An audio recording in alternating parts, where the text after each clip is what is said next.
I'll just say one or two things by way of introduction. Dr. Schloegl there is a well-known scholar in Zen Buddhism. She lived in Japan for 12 years and she teaches Zen Buddhism in London.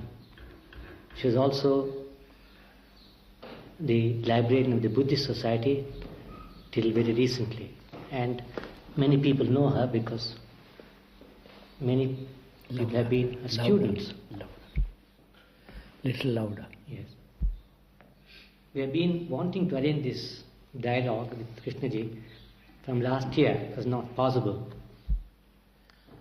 Dr. Rahula is from Ceylon, Sri Lanka, and he is a very great Buddhist scholar, both in the Theravada and the Mahayana. He lectures in Ceylon, in Oxford. He goes to USA, Japan, and he is quite well known and has written quite a few books. And I'm very glad it's possible that we have this dialogue today with Krishnaji.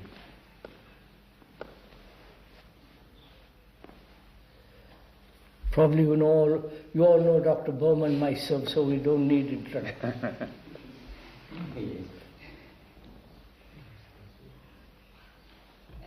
Yes, sir. And we know you so well. And I have been following your teaching, if you allow me to use that word. I know that you don't like that word very much. It's all right, sir. Yes, and from my young days.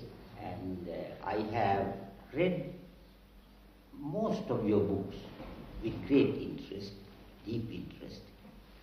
And I wanted to have this discussion with you for a long time.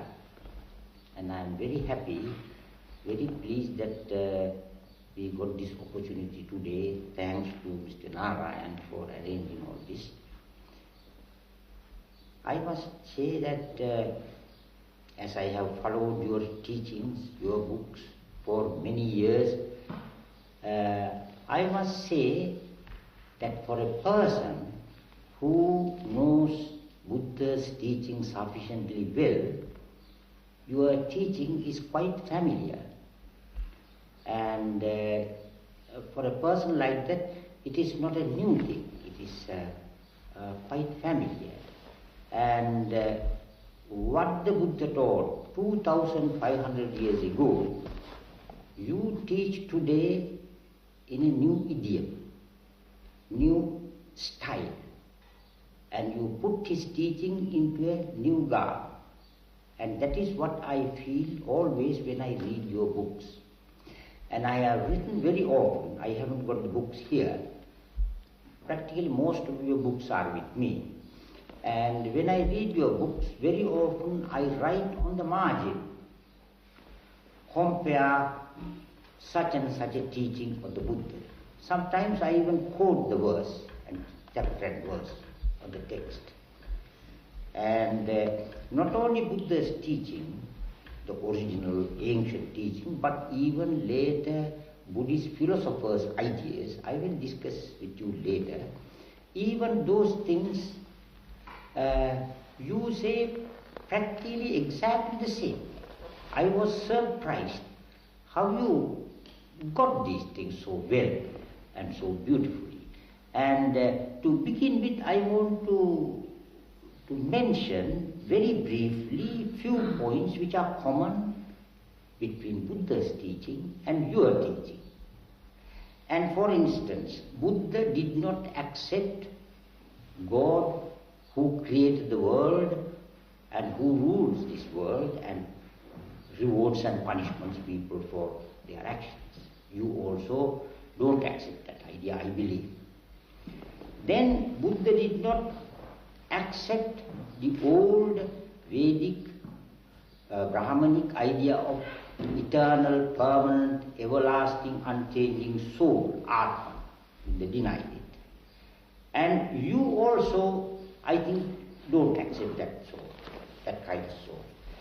Then Buddha begins his teaching on the ground that human life is in predicament, suffering, conflict, sorrow. And I see in your books you always emphasize that. And then Buddha says that the cause of this conflict, suffering, all that is due to the selfishness which is created by the wrong idea of self, my Atma. And I think you say the same thing. And then Buddha says, when one is free from that desire, attachment, self, he is free from suffering. He is free from conflict. And in fact, you said somewhere, I remember, freedom means freedom from all attachment. You said somewhere. And exactly that is what the Buddha taught. That all attachment, there is no discrimination there. There is no good attachment and bad attachment. Right. Of course, relatively there is in our ordinary practical life. But ultimately there is no such division. Then, seeing truth, realization of truth, that is to see things as they are. As the Buddha says in the Buddhist terminology, yatha bhutam, that means as things are. Yes, yatha bhutam. When you see that, you see the reality, you see the truth, and you are free from that conflict. I think this is what very often you say in a discussion, I think between you and Dr. Bohm, I think is that a reality and truth, or truth and actuality. Truth and actuality. In that discussion, you have discussed this question. When I read that recently, I thought this is quite well known in Buddhist thought as Sangriti Satya and Paramartha Satya. Sangriti Satya is the conventional truth. Paramartha Satya is the absolute or ultimate truth. And so you can't see the ultimate truth or the absolute truth without seeing the relative or conventional truth. That is the Buddhist attitude. Yes, also. I think you say the same thing. Yes, sir. Yes. Then one of your, of course this is more in the popular level, but it is very important. You always say that you must not depend on authority. Anybody's authority, anybody's teaching. You must realize yourself, you must see it for yourself. This is a teaching very well known in Buddhism. And Buddha told the Kalamas that don't accept anything just because it is given by religion or scriptures or by a teacher or by guru. Only if you see for yourself that it is right, then accept. If you see it is wrong or bad, then reject. And I remember very interesting discussion you had with Swami Venkatesana. Yes, sir.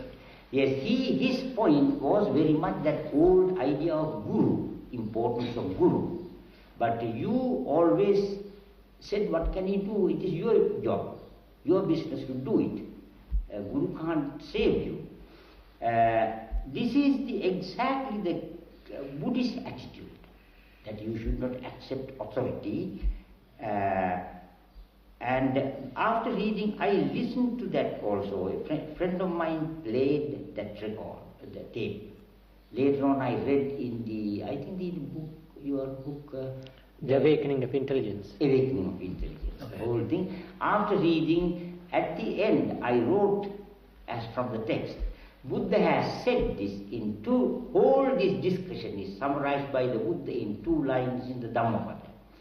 Tum he kichang adapang akkhadaru tathata. You should make the effort. The Buddha's only teach. Right. Yes, this is in the Dhammapada you have read long ago when you were young. Because I found it in Mary Lattian's book. You quoted it somewhere, not this line, but another thing. Yes, yes. Then, another very important thing many people don't understand when you say, I must say this openly, let them know it, which they don't understand, your emphasis in awareness, on awareness, mindfulness. This is a thing in Buddha's teaching very, very important, extremely important. This is given in the Satipatthana Sutta. To be aware, to be mindful. I myself was surprised when I read in the Mahaparinibbana Sutta, that is the discourse sutta about the last months of his life.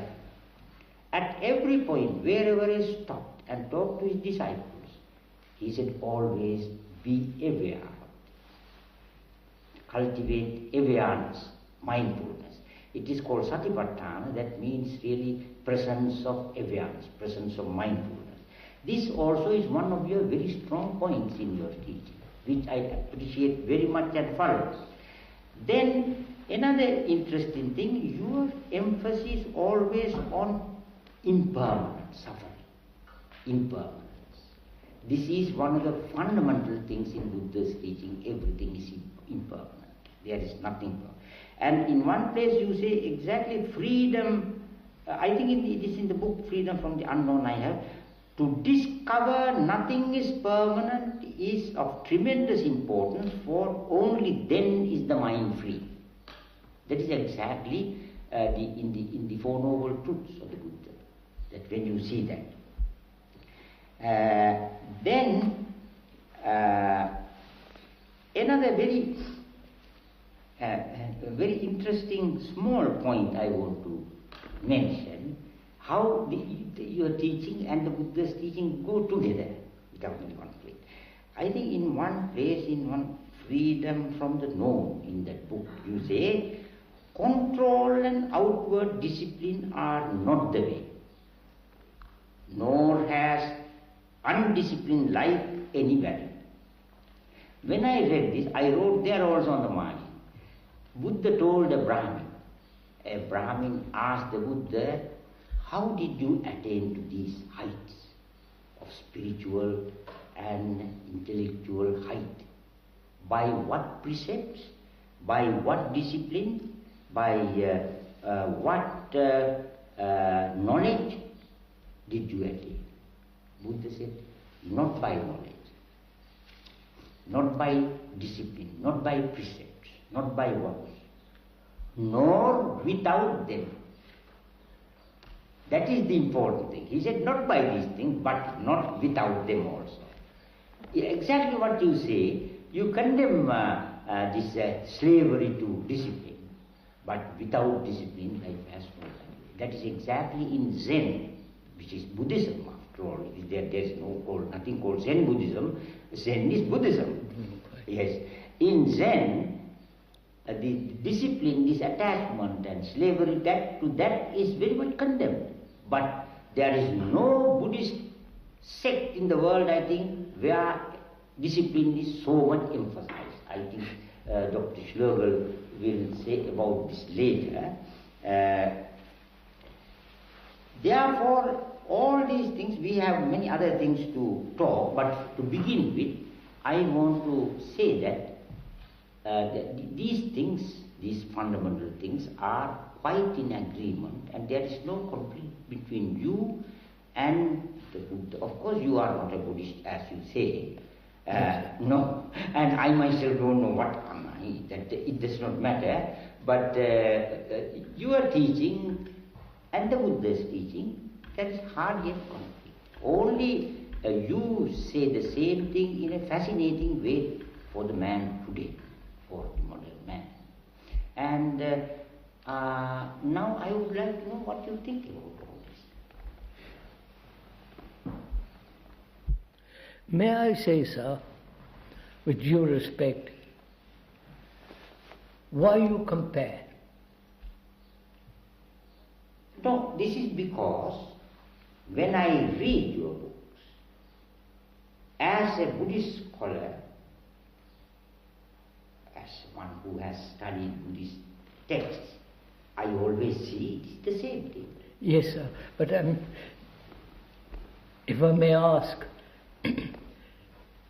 what is the necessity of comparing? There is no necessity at all. If you are not a scholar of Buddhism and all the sutras and the sayings of the Buddha, if you are just not scholarly and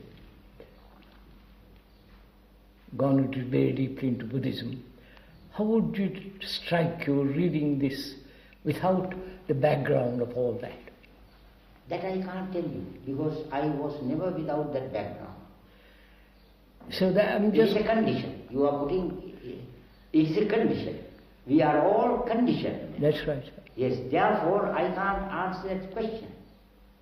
Because I don't know what would be the position. So, if I may point out, I hope you don't mind. No, not at all. Yes.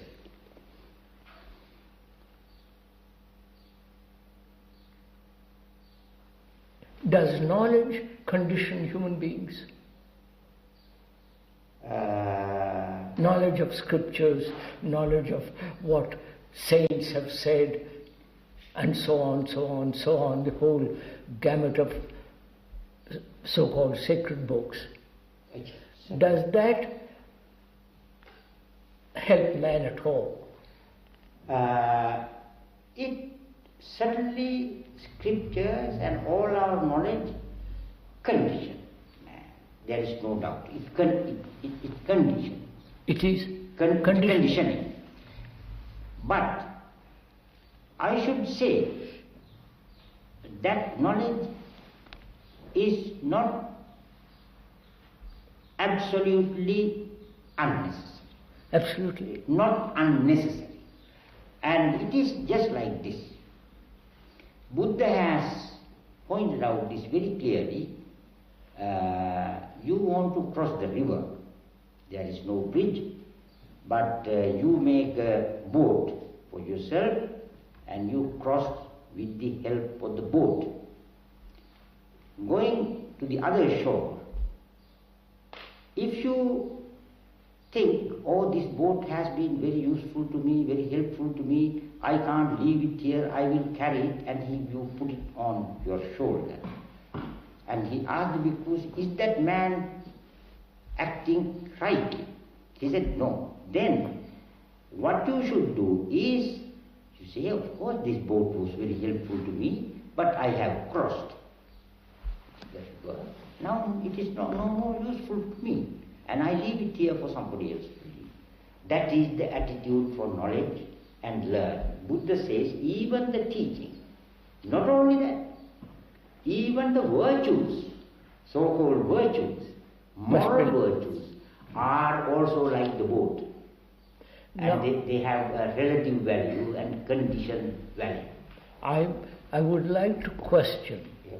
I'm not doubting what you are saying, sir, but I like to question whether knowledge in its actual sense has liberating quality of the mind.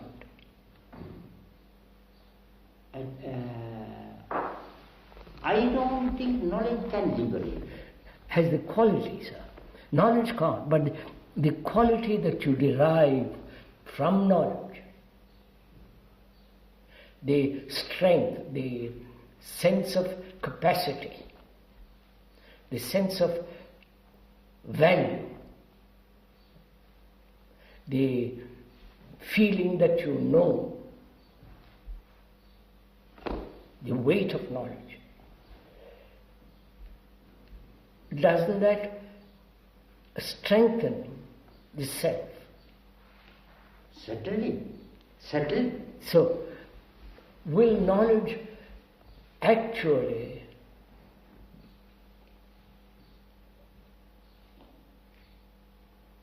does knowledge actually condition man? Let's put it that way. Knowledge, yes, certainly. It conditions. So, yes. The word knowledge, we mean, surely both of us and all of us surely mean the accumulation of information, accumulation of experience, accumulation of various facts and theories and principles, the past and the present. All that bundle we call knowledge.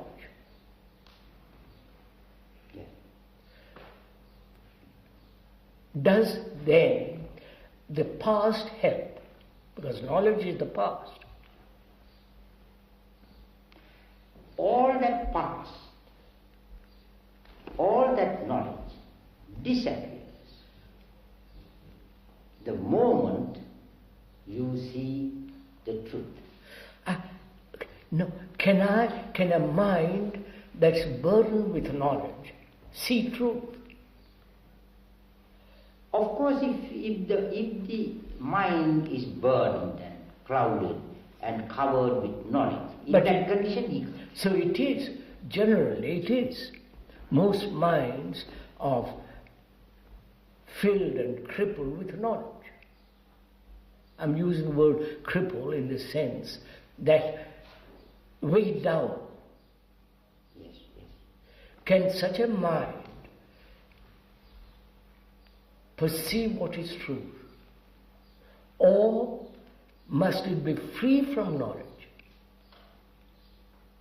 To see the truth, mind must be free from all knowledge, all conditions. So why should one accumulate knowledge and then abandon it and then seek truth? You follow what I'm saying? Yes. I think that is in our life, even when we take our ordinary life, most of the things which we abandon are useful at the beginning. And for instance, in our studies, as children, at school, we can't write without rules. Of course.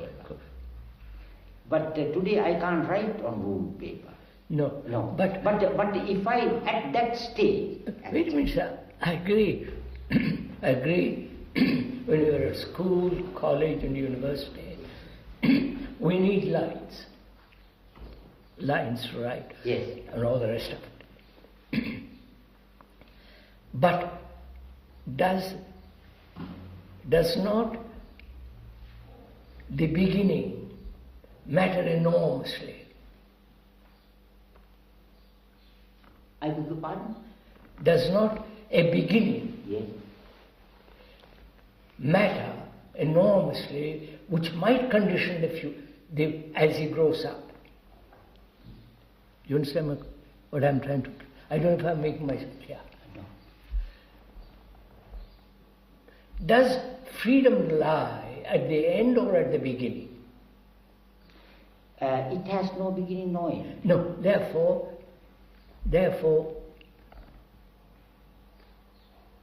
freedom has no beginning nor end. And would you say is freedom limited by knowledge? Freedom is not limited by knowledge. Perhaps knowledge which is wrongly applied or acquired may obstruct freedom. No, there is no wrong or right accumulation of knowledge.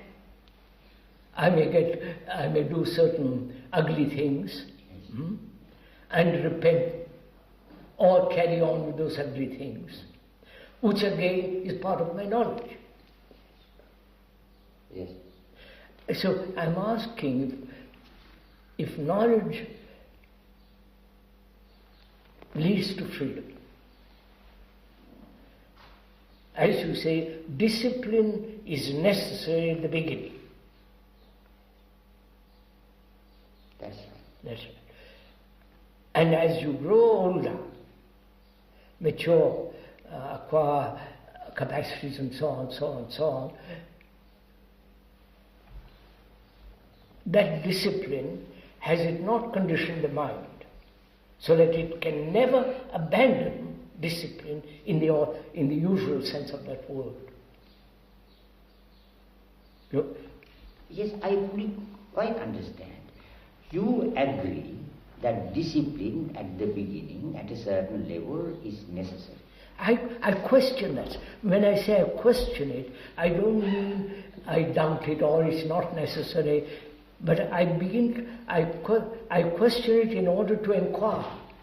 Yes, I should say at a certain level it is necessary. And if you cannot abandon it ever, now for instance, I am talking from the Buddhist point of view, and when you take, there are two words in Buddhism with regard to the way, Saiksha and Asaiksha. Saiksha is all those people who are on the way, have not yet arrived. Okay. That means that all those disciplines, precepts and all those things, good and bad, right and wrong. And Arahant, who has realized the truth, is called Asaiksha. Yes. He has no discipline. No, but he is beyond that. Yes, I understand this. Yes. But I mean to say that is a fact in life. I question that, sir. I have no doubt about it in my mind. Then we stopped inquiring. No, it is not so. No, I mean, we are talking about knowledge. Knowledge being useful or necessary as a boat to cross the river.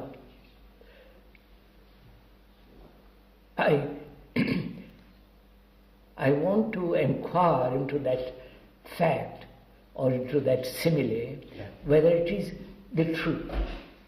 Whether it is the truth. Truth. Whether it is whether it has the quality of truth. Let's put it that way. For the moment, I'm putting it. You mean that simile or that teaching? The whole of that. Which means, just a minute, which means accepting evolution. Yes. Right? Accepting evolution. Evolution. Yes. Gradually, yes. Step by step, advancing. Yes. And ultimately reaching. Yes. Right? First, I discipline, control, effort, and as I get more capacity, more energy, more strength, I abandon that and move on. Yes. There is no plan like that. No? There is no plan. There is no program like that. I'm not saying that there is a plan. I am asking for inquiry. Yes. Whether there is such movement, such progress at all. What do you think? What do I feel? No. I agree very much with you. Yes. I can't believe it. Yes. There is no progress. No, we must go into it very carefully, sir. Because the whole tradition, both Buddhist, Hindu and Christian, all the religious and non-religious attitude is caught up in time, in evolution. I will be better. I will be good. I will eventually blossom in goodness. Right? Yes. I am saying in that there is a root of untruth in it. There is untruth in it. Sorry to put it that way. May I follow my Yes. comment? I entirely agree with that. You disagree?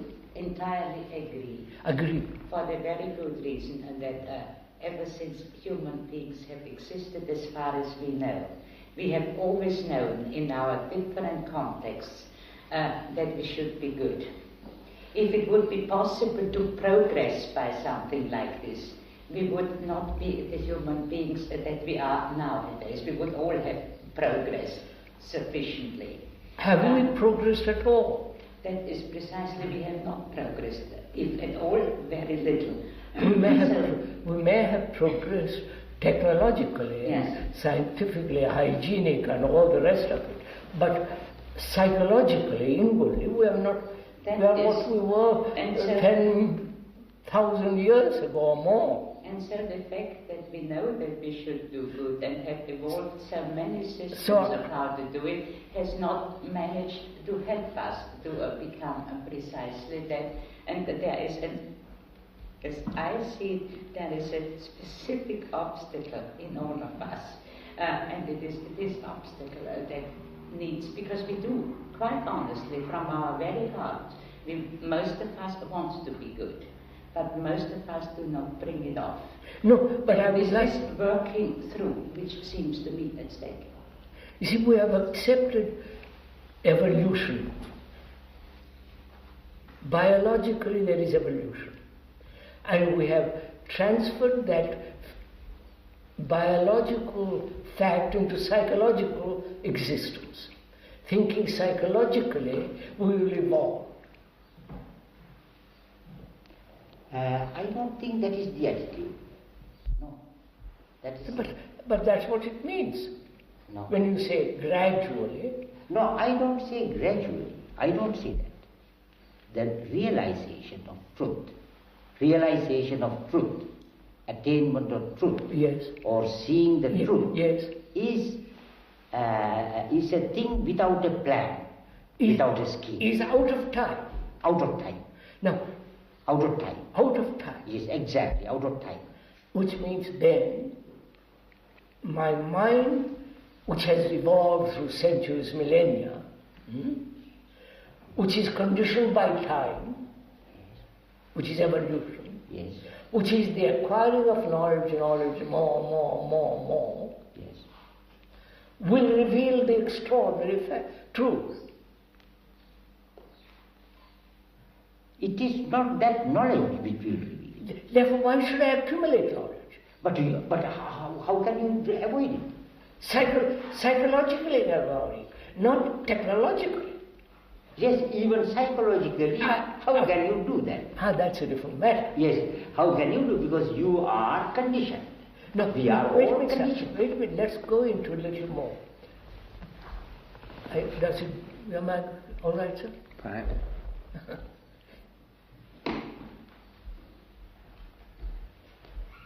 And biologically, physically, from childhood up to a certain age, maturity, adolescence, and so on. That's a fact. Yes. Little oak tree goes into gigantic oak tree. That's a fact. And is it a fact? Or we have created, assumed it is so, psychologically we must grow.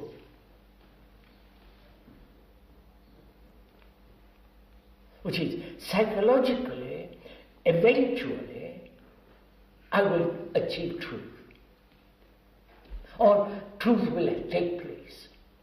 If I prepare the ground. No. That is a wrong conclusion you have come to. That is a wrong conclusion. It is that the realization of truth is a revolution, not an evolution. No, therefore, why? You understand, so can the mind be free of this idea of progress, psychologically? I beg your pardon? Can the mind be free psychologically of this idea of progress? It can be. No, not can be. It must be, otherwise That is what I told you, the revolution. And that revolution is not evolution, gradual progress. So psychologically, can there be a revolution? Yes.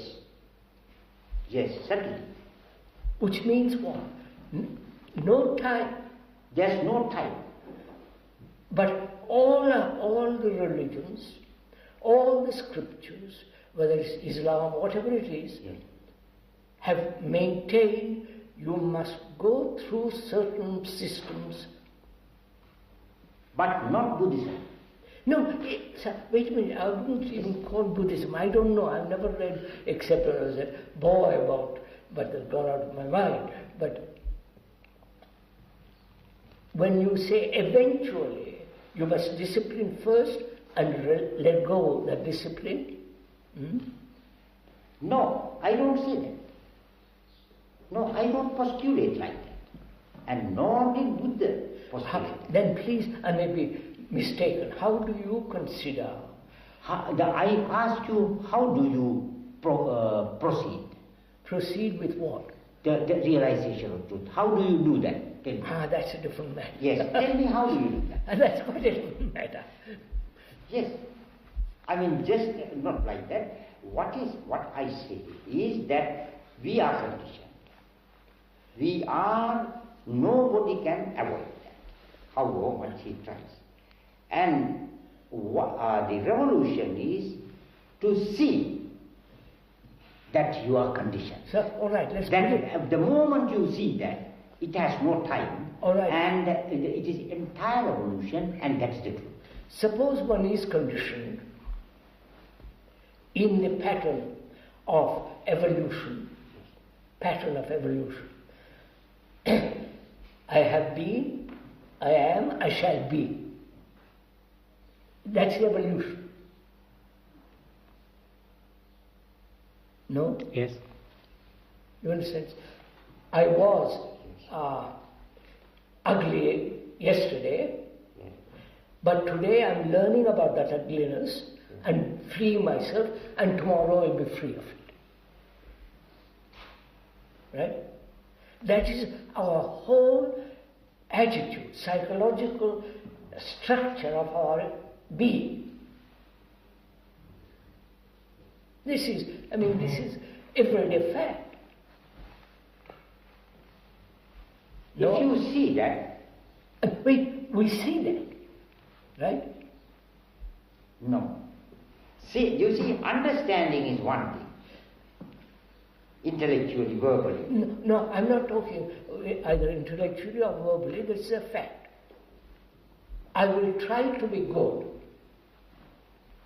There is no question of trying to be good. No. But not according to the Buddha, not according to scriptures, but average human being of everyday life. Yes. He says, I am not as good as I should be. Yes. But eventually, give me a couple of weeks or a couple of years, and I'll be awfully good. Oh, certainly, that is the attitude of the people. Of practically everybody. Practically everybody. I fully agree. Now, wait a minute. That is our condition. Yes. The Christian, the Buddhist, the whole world is conditioned by this idea, which may have come from the biological progress, moved into the psychological field. Right? Yes, that is right. Now, how is a man or woman, how is a human being to, without time, break this pattern? You understand my question? Yes. It is only by seeing. No. I can't see if I'm caught in this blasted ugliness of progress. Yes. And you say it's only by seeing. I say I can't see. Then you can't. No, but I want to inquire. I want to inquire into it, sir. Yes. That is, why has why have we given progress in the course such importance psychologically? I am not a scholar, but I come from the practice side. May I come in for a moment, please? I'm a practicer, but I have done my practice in a Buddhist field. And to me personally, as a Westerner, as a one-time scientist, I have found the most satisfactory answer in the Buddhist teaching that I blind myself. I am my own obstacle. As long as I, with all my bundle of conditioning, am here, I cannot see. And it seems to be a possibility of... That doesn't help. You're saying that I've learned that. I have learned that, but I have learned it by, in the same way as one learns to play the piano, rather than in the way of studying a subject. That is the point that I would like to contribute. No, again you're going back to playing the piano, which needs practice. Yes, practice. Not practice, sorry. Good pianists don't practice, I've been told. But they must have practiced in order to become it. So what are we talking about at the end of this? There seems to be one difficulty in this. Knowledge has a certain fascination, a certain power. One accumulates knowledge, whether it's Buddhist or scientific, and it gives you a peculiar sense of freedom, though it is not freedom. It's more in the realm of conventional freedom. And after years of study, one finds it very difficult to get out of this, because through years, 20, 25 years, you arrive at this and you value it, and it hasn't got the quality of what you might call truth. And the difficulty with all practice seems to be that when you practice, you achieve something, and the achievement is of the conventional reality type. It has got certain power, certain fascination, certain capacity, maybe certain clarity. I might tell you get attached to it. Yes. And to break away from it is much more difficult than for a beginner. A beginner who has not got these things may see something more directly than a man who has so much of acquired wisdom. Maybe. Now, is it so? That depends on the individual. You can't generalize. No, one cannot.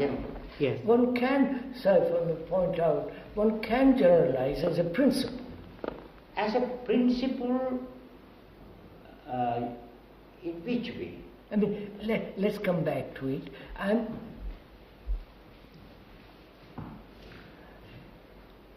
We're all caught in this idea of progress, right?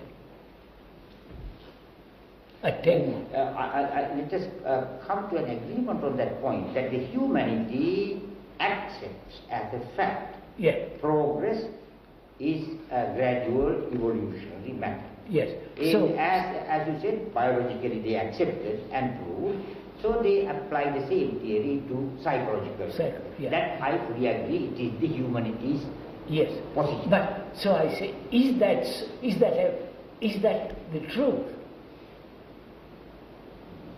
If I may have accepted biological progress, biological evolution, which I have gradually transferred to psychological existence.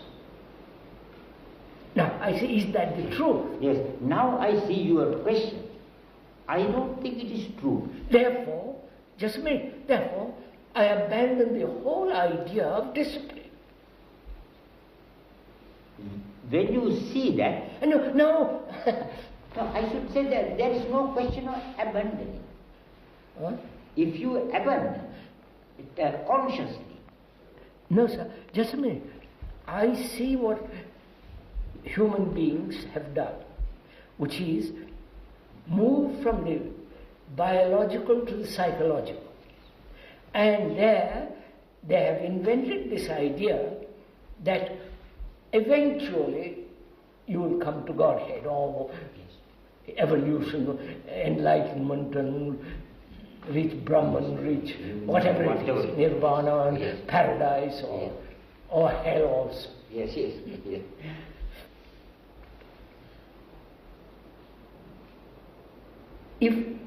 If when a human being sees the falseness of it, actually not theoretically, then it's finished. Absolutely, that is what I tell you all this time. Therefore, why should I then acquire knowledge of scriptures, of this or that, psychologically? This is not necessary. Then why do I read the Buddha? That is what I told you, we are all conditioned. I may say to you, could I ask a question that, do you accept that we are all conditioned? Dr. Bohm asks, do we all accept that we are conditioned? I don't know whether you accept or not, I accept. No. And there is nobody in time. To be in time is to be conditioned. And no, Dr. Bohm is asking, the implication of his question is, did I translate what you Well, if you Go on, sir. Well, it's your show now. Well, I merely say that, how can I put it? I think that Krishnji has said, at least in some of our discussions, that he was not deeply conditioned in the beginning, right? And that therefore he had a certain insight which would not be common. I mean, is that fair? I don't find. No, he's referring to me, sir. Leave the. Yeah. I may be a biological freak, so leave me out of it. That's not totally important. What we are trying to discuss is this.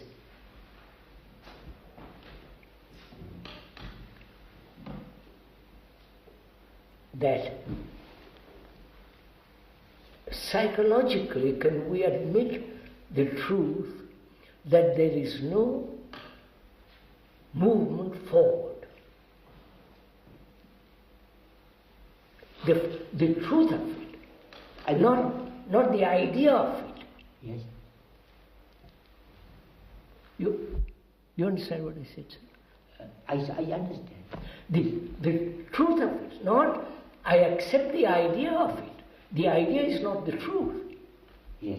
No. So, do we as human beings see the truth or the falseness of what we have done?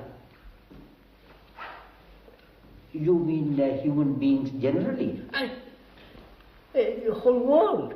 No, they don't see. Therefore, no, certainly not. So, when you are telling them, get more knowledge, read this, read that, scripture, what the Buddha said, what Christ said if he existed at all, and so on, they are full of this accumulative instinct which will help them to jump or propel themselves into heaven. What is that about it? Huh? Yes. You want to say? Oh, well, when we say we are all conditioned, right, is that how do we establish that how do we know that we are all conditioned? That's really what I'm question is, sir, are all human beings conditioned?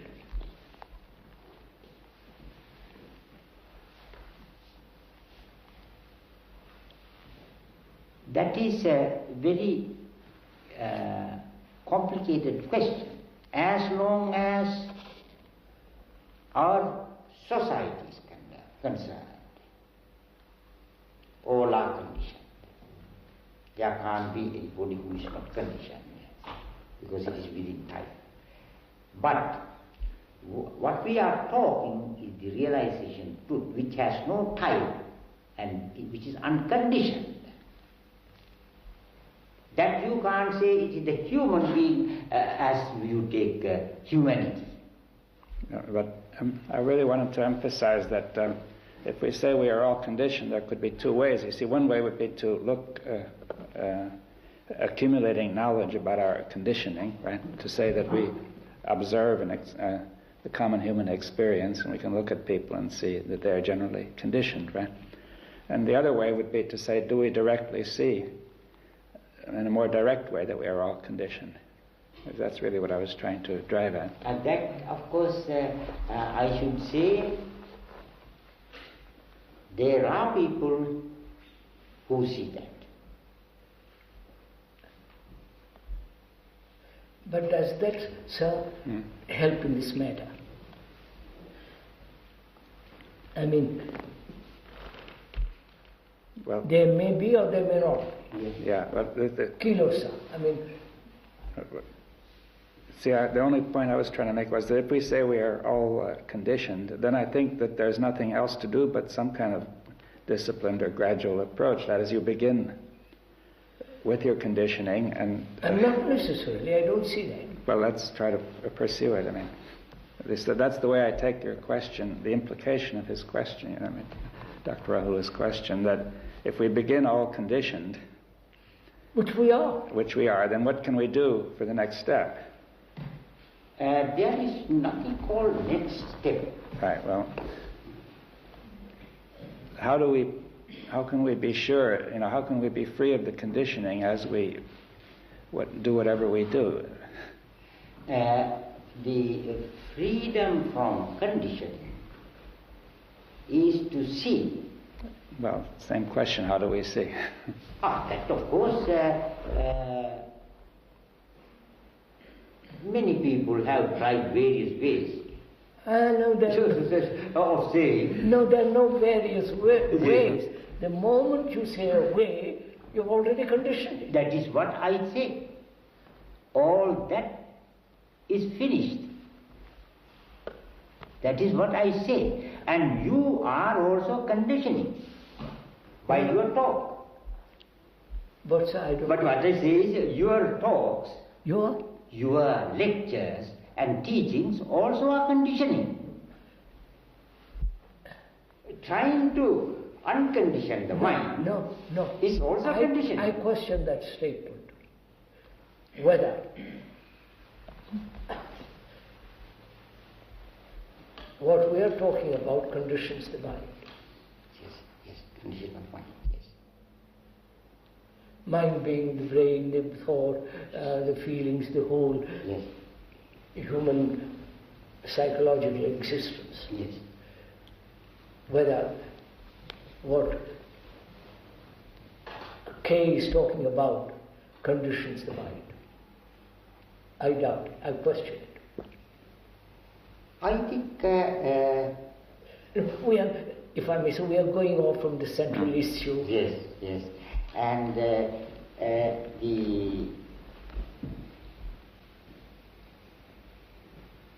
question is how to see it. Is that so? No, sir. No, not how. There is no how. First, let us see the simple facts. Do I, as a human being, and therefore representative of all humanity, right? I am a human being, right? And therefore I represent all humanity, right? In an individual body. No, as a human being, I represent you, a whole world. Because I suffer, I go through agony, mental, etc., so does every human being. So, do I, as a human being, see the false step human beings have taken moving from the biological to the psychological with the same mentality.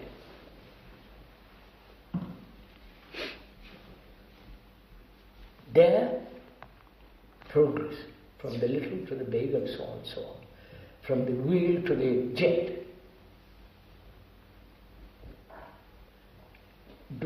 As a human being, do I see the mischief that human beings have created, moving from there to this? You understand? Yes, I follow. Do I see it as I see the table? Or is it, yes, I accept the theory of it, the idea of it, and then we are lost. I don't know. Yes, I quite. And therefore, the idea, the theory is the knowledge.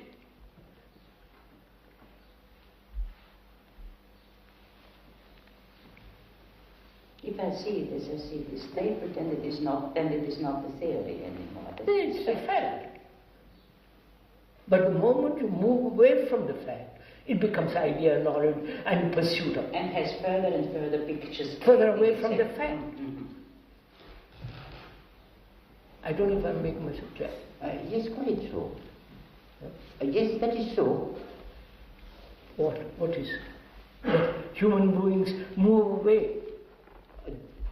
Human beings are caught up in that. No. So, it is a fact, isn't it, that there is biological progress. Little tree to a gigantic tree. From a baby, all the rest of it. Boyhood, adolescence, right. Now, have we moved with that mentality, with that idea, with that fact into the psychological field and create there the fact that we progress, which is a false movement? Are you saying that is part of the conditioning? No, I don't leave the conditioning for the moment. I don't enter into that. So, would you say, why have we moved from, taken over from the biological growth into the psychological growth? Why? Which is a fact. Why have we done this? I want to become something. Which is, you want satisfaction, yes. You want safety, certainty, a sense of achievement. And it is in that want that so, pushes on. Does a human being see what he has done, actually, not theoretically? As an ordinary human. You are X, Y, you. I do not like to see it. I do fear it. Therefore, you are living in an illusion. Naturally. Why? I want to be something. No. Which I fear at the same time not to see. This is where the why is. You have a false fear. There is no fear. It is actually, no, madam. When you see that what you have done, there is no fear. But the fact is that I usually do not see. Why don't you see? I suspect because of fear. I don't know why. I don't want it. You're entering into quite a different field of fear, but I just would like to know, as an inquiry, why human beings have done this, played this game for millennia. You understand, sir? Why? This false, living in this false structure. And then people come along and say, be unselfish, be this, and all the rest of it. Why? We have a very strong, old people, we have a very strong irrational side in us, an irrational side. I think that cannot I question all this. Because we are living not with facts but with ideas and knowledge. Certainly. Not with fact. The fact is, biologically there is, psychologically there isn't.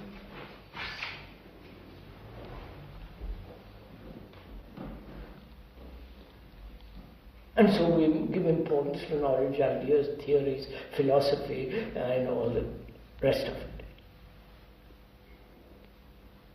You don't agree at all, you don't see at all that a certain development, evolution, even psychologically? No. A man who has been a very undesirable criminal, telling lies and doing stealing and all these things, you explain to him certain very fundamental, very elementary things, and he is changed into, in our conventional sense, to a better man. Now he does not steal, now he doesn't tell lies, he doesn't try to kill others. He is a terrorist. Pardon? Terrorist. The man who is changed like that. Yeah. Are you saying, sir, a man who is evil in quotes? Yes. The terrorists that are going around the world. Yes. What is their future? Are you asking that? No. Don't you agree? A criminal, accepted sense. Accepted word criminal, yes. Yes, criminal. You meet the criminal like that. You explain to him the wrong way that he lives, and he realizes what you said, either because of ideas he realized or because of your personal influence or whatever it may be. He transforms himself, he changes himself, and I am not sure, sir. I am not sure a criminal, in your orthodox sense of that word, whether you can talk to him at all. that I don't know. You can pacify him. You say, don't, give him a reward or this and that. But an actual criminal-minded man, will he ever listen to any sanity? The terrorists, sir, the terrorists, yes. Will he listen to you, to your sanity? Of course not. That you can't say. I am not so positive about it. That's what is happening, sir. I have no proof. I can't say. I have no proof either. But you can see what is happening. What is happening is there are terrorists. Yes. And we don't know whether any terrorist was transformed and converted to be a good man. We have no statistics. You see, that's my whole thing. The bad man evolved into good man. That, in the popular sense and conventional sense, certainly there is. I can't deny that. I don't quite follow. A bad man. Quotes, bad man. Yes, that's right. Within inverted commas. Bad man or a criminal, changing his way of life and yes. becoming a good man also within inverted commas. Good. Yes. Yes. We know that. We have dozens of examples. A man but don't you accept that at all? But no. Wait a minute, sir. Wait a minute. Bad man who tells lies, who does cruel things, and so on. He says one day, probably he realizes that's ugly business, and he says, I'll change and become good. But that is not goodness. Goodness is not born out of badness. No, badness certainly not. Huh? Certainly not. Therefore, the bad man in quotes can never become the good man, non-quotes. No, I would quote also. Goodness is not the opposite of the bad. At that level it is. At any level. I don't agree. You see? I don't Or see. we might put it this way: in the reality level, conventional level, Yes. the bad man becomes the good man. Yes. I think we carry that phrase, that attitude to the progress psychologically. That's one thing we do. The human mind does. That is what we were talking. Yes. That is transfer of this idea to psychological level. Yes. No, I would like to. The other. Sir, what are you going to say something? Yes. Now, the other thing is, we seem to feel that psychological progress is the only way the bad man becomes the good man at the relative level. I don't want him to. You see, Yes. Narayan, you are making it again a relative thing. Right? Sir, may I put it this way? Is there an opposite? At relative No, level? no. At any level. Psychological, of course. You're wearing yellow, I'm wearing brown, and some. The opposite, light and day, man, woman, and so on, so on. But is there an opposite of fear?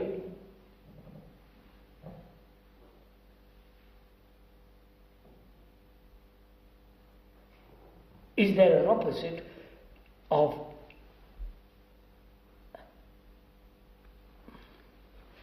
goodness?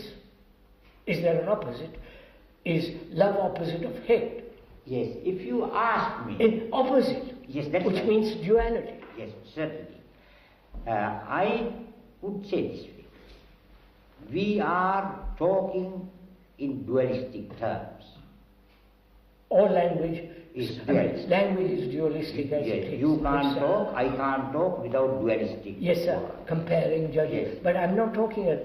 And the moment you speak about the absolute, the ultimate, No, sir. I like.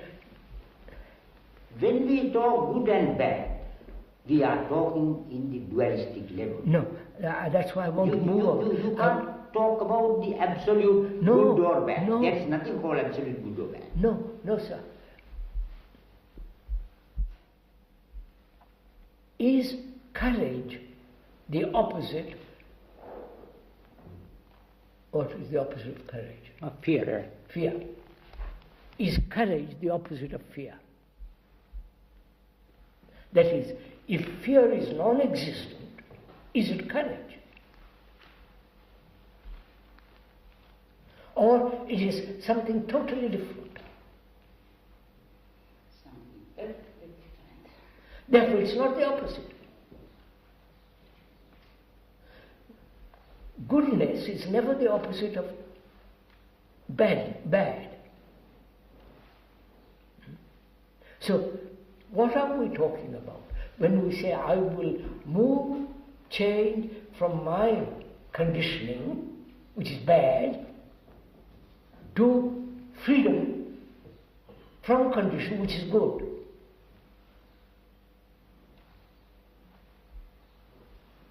Therefore, freedom is the opposite of my conditioning. Therefore, it is not freedom at all. That freedom is born out of my conditioning.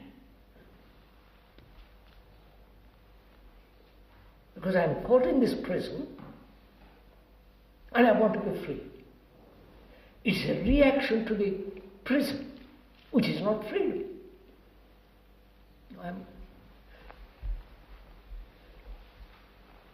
I don't quite.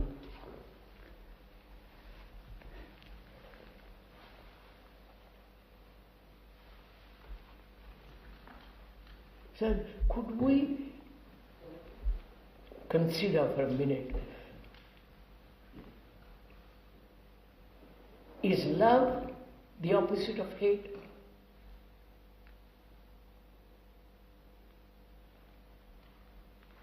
If The it only is, thing is you can say is, where there is love, there is no hate. No, I'm asking quite a different question. I'm asking, is hate the opposite of affection, love? If it is, then in that affection, in that love, there is hate. Because it's born out of hate, out of the opposite. All opposites are born out of their own opposites. Listen, no? I don't know. That is what you say. But it's a fact, sir. Look, I'm afraid.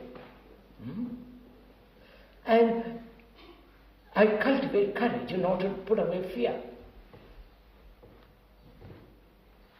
I take a drink or, all the rest of it to get rid of fear. And at the end of it, I say, I'm very courageous. All the war heroes and all the rest of them are given medals for this because they're frightened. And they say, we must go and kill, do something. And they're very courageous heroes. That is not courage. I'm saying that is not courage. Anything born out of its opposite contains its own opposite. How? So if someone hates and then says, I must love, right? That love is born out of hate, because he knows what hate is. And he says, I must not be that, and I must be that. So that is the opposite of this. Therefore, that opposite contains this. I don't know whether it is the opposite. That's how we live, sir. This is what we do. I am sexual, I must not be sexual. I take a vow of celibacy, people take a vow of celibacy, which is the opposite. Yeah. So we are always caught in this corridor of opposites. And I question the whole corridor. I don't think it exists. We have invented it. But actually it doesn't exist.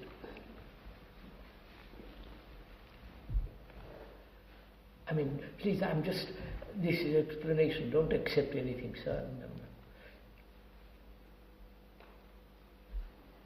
Personally, from the way in which where I stand at this moment, see it, and I claim no possibilities for either the truth of it or something, as a working hypothesis. I see this channel as a humanizing factor. This channel of opposites. We are all in it. No, that's not humanizing factor. It's like saying, I've been a tribal entity, now I've become a nation, and then ultimately into a nation. It's still tribalism going on. I quite agree. I see it in the sense that at a really barbaric stage, I could have laughed when you had broken your leg and were it open. Nowadays, I could not laugh anymore. Yes, well, she's saying that we do actually, I think both of you are saying we do in some sense make progress. I think in the sense that we are not as barbaric as we were before. Right? That's what is the humanizing factor. That's what I think they both are saying. I don't like to go to extremes. I'm not. This is not extreme. This is just facts. Facts are not extreme. Are you saying that this is not a genuine progress? You see that, say, in the past people were far more barbaric generally than they are today, right? And therefore, would you say that really doesn't mean very much? I don't quite follow it. Well, some people would point to the past and say there was a great deal of barbarism then. We are still barbaric. Yes, we are, but some people say we are not as barbaric as... Not as. Let's see if we can get it straight. Now, would you say that that is not important? I mean, that is not significant? No. When I say I'm better than I was, yes, it has no meaning. You say that has no meaning to say that, right? Yeah, absolutely. It has no meaning. I think we should clarify that.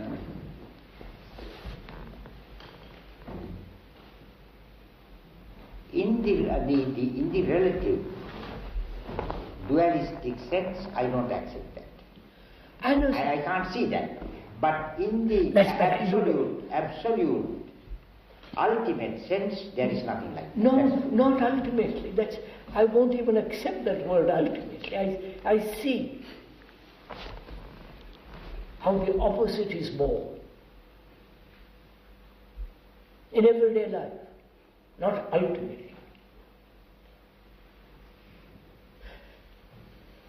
I'm greedy.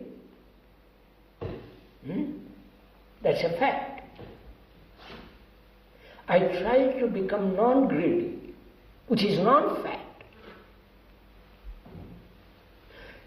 But if I remain with fact, I'm greedy, then I can do something about it. Actually, now. Therefore, there is no opposite. So, violence and non-violence. Non-violence is the opposite of violence. Right? And as an ideal. Right? So, that non-violence is non-fact. Violence is the only fact. Right? So I can then deal with facts, not with non-facts. So what is your point? My point is, there is no duality, even in daily life. It's the invention of all these philosophers, intellectuals, say there is the opposite. Work for that. The utopians, the idealists. The fact is I'm violent, that's all. Let me deal with that. And to deal with it, don't invent non-violence. And the question therefore is, how am I now going to deal with it? Huh? Having accepted the fact that I'm violent. No, not accepted, it is a fact. Having seen it. Then we can proceed, I'll show you. And the question is how to proceed. We'll proceed with that. But first, I must see what I have done. I avoid the fact and run away to non-fact. Right? That's what's happening in the world. All of it. So, don't run, but remain with the fact.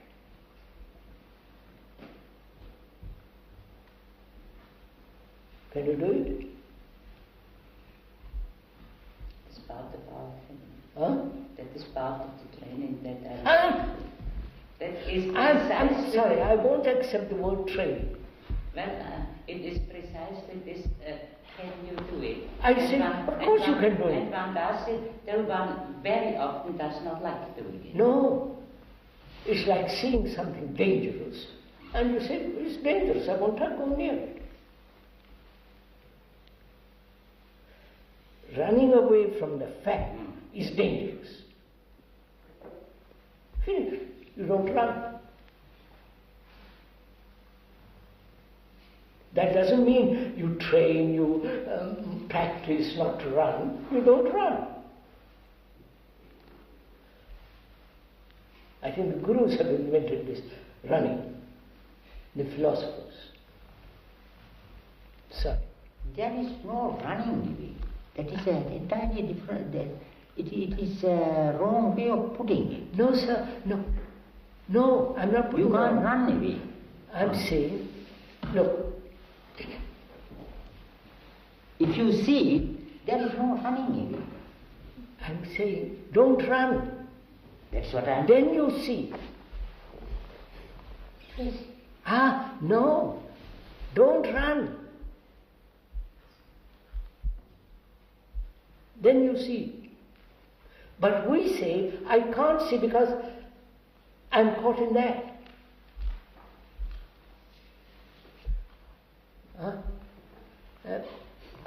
No, I quite see that. What you say, your point, I see very well. So,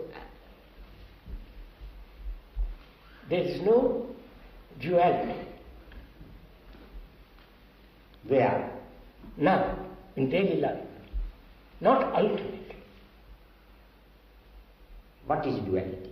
Which is the opposite. Violence and non-violence. Whole of, sir, India has been practicing non-violence, which is nonsense. There is only violence. Let me deal with that. Let human beings deal with violence, not with the ideal of non-violence. Yes, that is, of course, is a quite different question, what you are talking. No. I fully agree. If you see the fact, this is the fact. Therefore, we must handle this. Therefore, there is no progress. Pardon? Therefore, there is no progress. That is a word that you can use anyway. No, not anyway. It is simply a word. No, sir. No, sir. When we have an ideal, to achieve that ideal, I need time. Right? Yes. Therefore, I will evolve to that.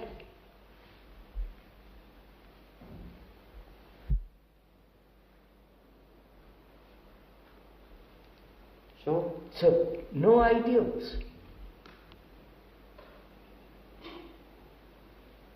Only facts. It is perfectly so. Huh? What is the difference? We agree. There are only facts. Which means, to look at facts, time is not necessary. Absolutely not. Therefore, if time is not necessary, I can see it now. Yes, certainly.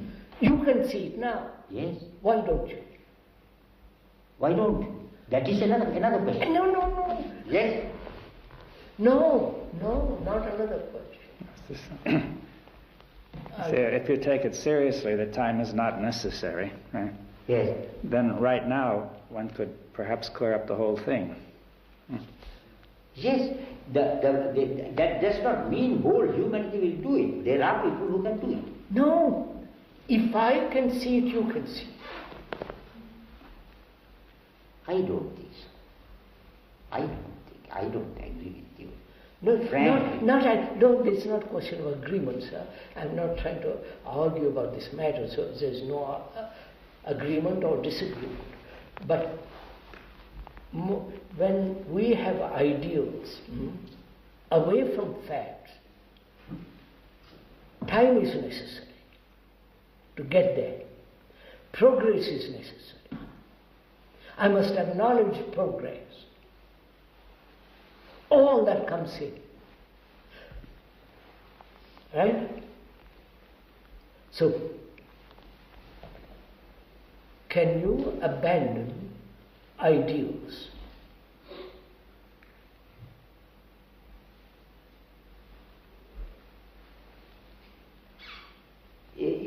possible. And not possible. Moment you use the word possible, your time, you say time is again. I mean, the seeing the fact. Do it now. Do it, sir. Not, forgive me. Yes. I'm not being authoritarian. When you say it's possible, you've already moved away. Yes. I mean to say that I must say that everybody can't do it. How do you know? That's a fact. That's a fact. No, I won't accept that. May I perhaps come in with a concrete example? I think we can possibly come together on that. If I stand on a high, concrete fact, on a high springboard over a swimming pool, and I'm told that I cannot swim, and I'm told just jump in and relax completely. The water will carry you. No. This is perfectly true. I can do it.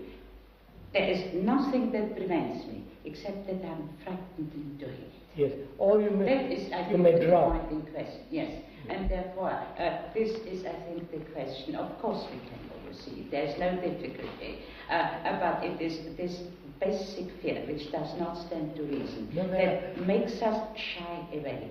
We're not talking, please forgive me, we're not saying that.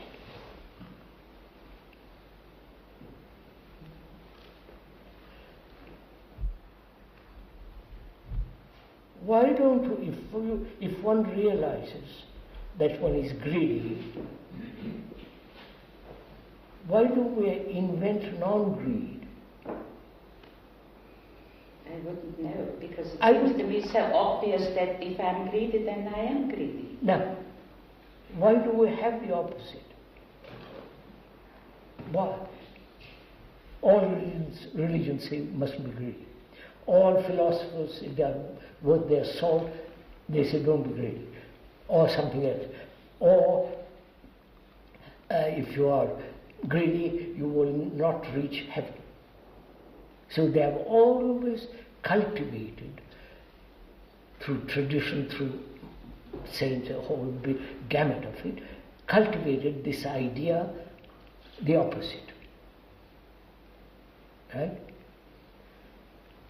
So I don't accept that. I say that's an escape from this.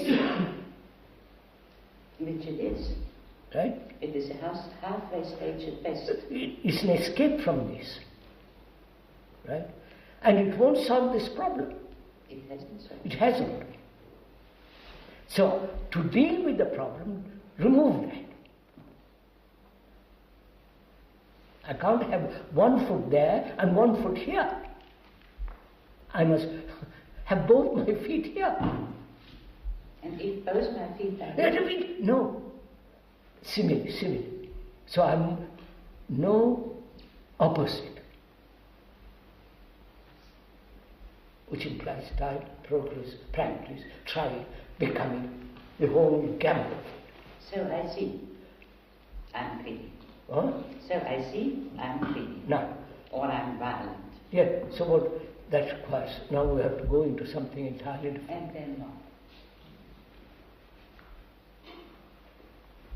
How is one, a human being, not how, can a human being be free of greed now? That's the question. Not eventually. You see, I'm not interested in being greedy next life. Who cares?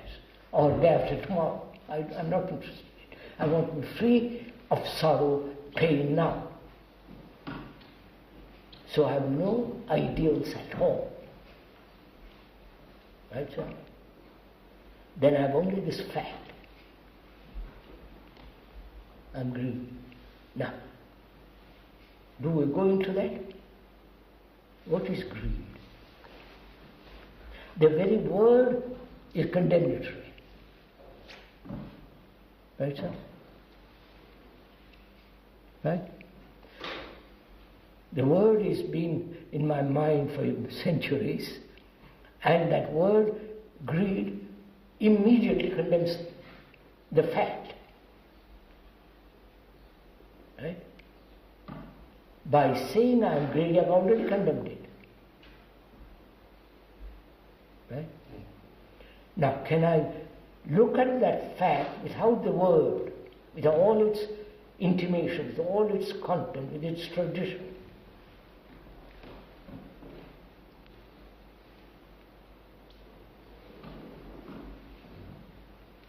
Look at it. You cannot understand the depth of the feeling of greed or be free of it if you're caught in words. So as my whole being is concerned with greed, it says, all right, I won't be caught in it. I won't use the word greed. Right? Now, is that feeling devoid of the word, divorced from the word, greed?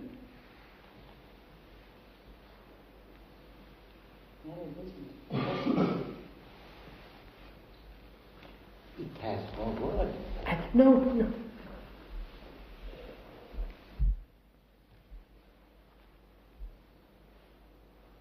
Please go on. So, as my mind is full of words, and the caught in words, can it look at something, greed, without the word?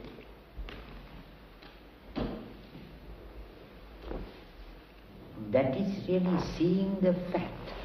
Then only I see the fact. Pardon? Then only I see the fact. Yes, that's right. Without Therefore, the word. Without the word. Therefore it has no value. Yes. Finished.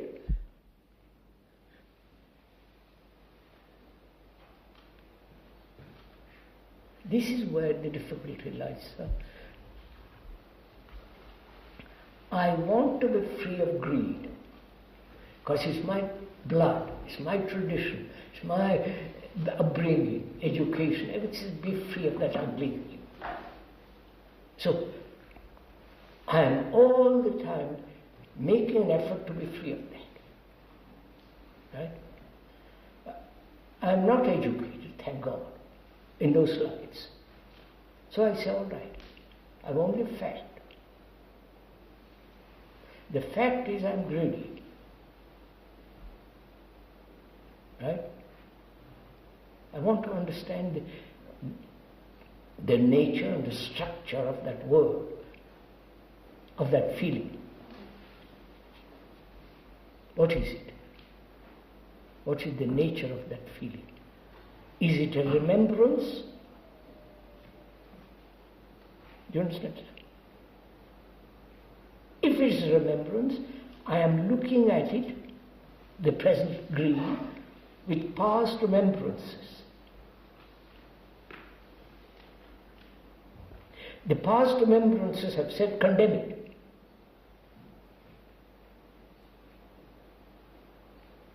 Can I look at it without past remembrances? Exactly. I'm going to show you to the house.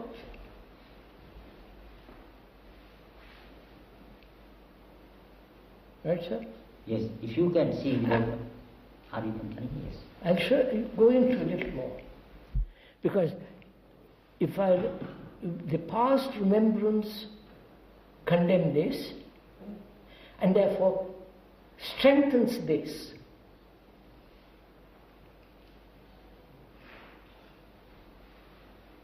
Right? If it's something new, I won't condemn it. But because it is new but made old by remembrances, by memories, by experience, I condemn it. So can I look at it without the word, without the association of words? That doesn't need discipline, that doesn't need practice, that doesn't need some guide, just to say, look, can I look at that without the word? Can I look at that tree, woman, man, sky, heaven, bird, without the word? And find out. But someone comes along, tells me, I'll show you how to do it. Then I'm lost. I don't know. And how to do it is the whole sacred books. Sorry. All the gurus, all the bishops, the popes, and whole caboodle. So, do we stop now? Yes, sir, I think we'll stop now. It's now, by Jove, we've been talking an hour and a half. Yes, that depends on you. I am very much interested. I am not tired at all. We better keep it for tomorrow morning, tomorrow afternoon. Yes, yes. And don't let's overeat. Yes, several other things that I would like to ask you. Yes, sir. Yes, tomorrow morning and afternoon.